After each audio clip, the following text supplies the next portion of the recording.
le journal de 18 heures. Aujourd'hui, nous parlerons de notre grand dossier sur le Monténégro. Voici un petit reportage sur ce magnifique pays.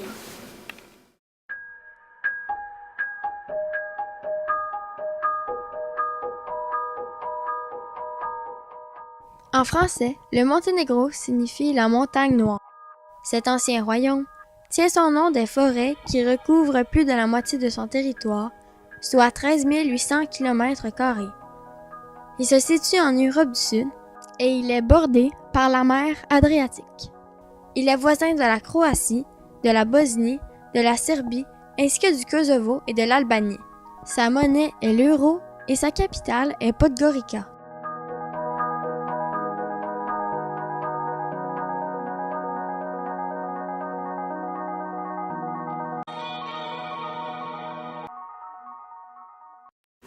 Maintenant, je vais vous transmettre quelques informations supplémentaires concernant sa démographie.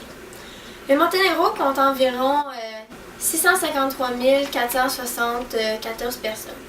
Son âge médian est de 38 ans. Son taux de croissance est de 1,8 %. Son taux de natalité est de 10,89 pour 1000, ainsi que son taux de mortalité est de 9,08 pour 1000. La densité de population au Monténégro est d'environ 47 personnes par kilomètre carré. Parlons un peu des moments marquants de l'histoire du pays. Le Monténégro a reçu son indépendance en 1878, jusqu'à ce qu'en 1918, l'État met fin à ses 40 années d'indépendance. Le Monténégro fera donc partie par la suite de la Yougoslavie, mais en 2006, il s'en séparera et deviendra officiellement indépendant.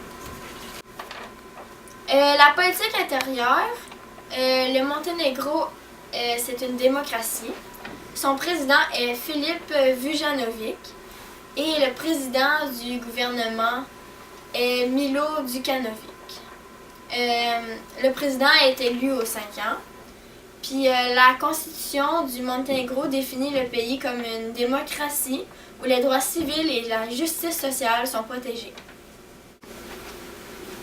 Et maintenant, parlons de l'Union européenne. C'est une association qui rassemble les États volontaires dans des domaines économiques, politiques, sociaux et culturels.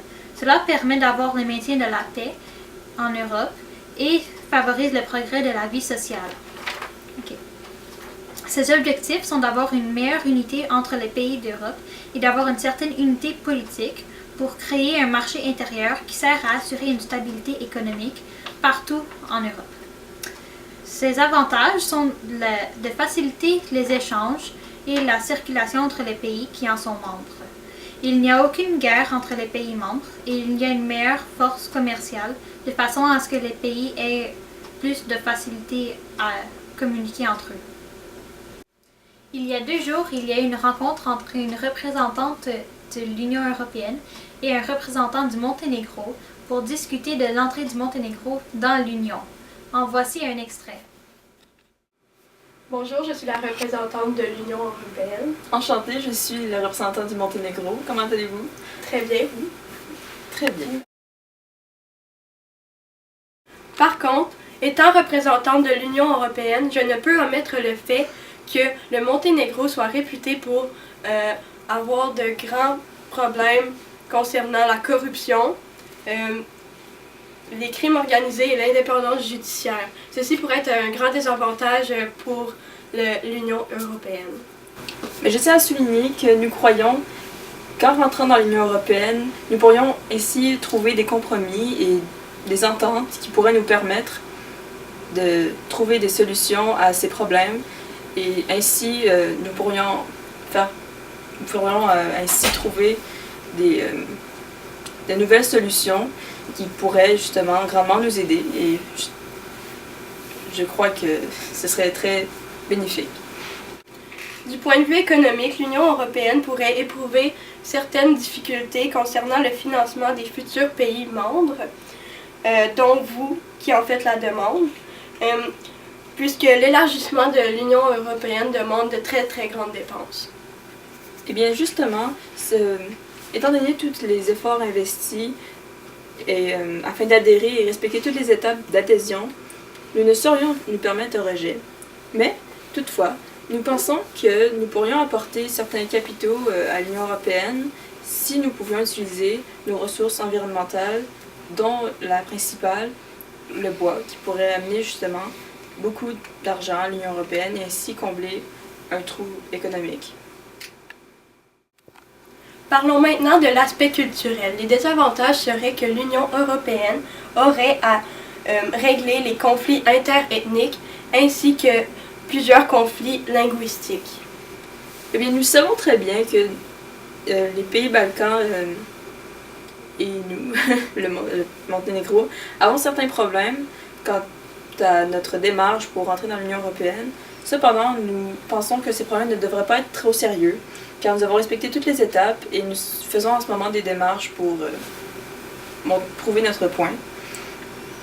Alors, les conflits interethniques et entre pays voisins ne devraient pas être trop sérieux. En dernier lieu, j'aimerais aborder un aspect politique dérangeant. Le Monténégro étant reconnu pour son indépendance judiciaire pourrait nuire à la collaboration entre les pays membres, puisqu'il y aurait une certaine divergence d'opinion. Eh bien, je dois te dire que depuis quelques années, notre fonctionnement politique s'est grandement amélioré. Nous fonctionnons sur un système démocratique qui fonctionne très bien, jusqu'à date. Et nous avons une constitution qui fait en sorte que tous les citoyens doivent respecter certaines lois qui font en sorte que les droits civils sont tous respectés et qu'il y a une égalité entre chacun de nos concitoyens. Alors, notre système politique, je dirais, est presque sans faute. Merci d'avoir écouté ce dossier spécial sur le Monténégro. On se revoit la semaine prochaine.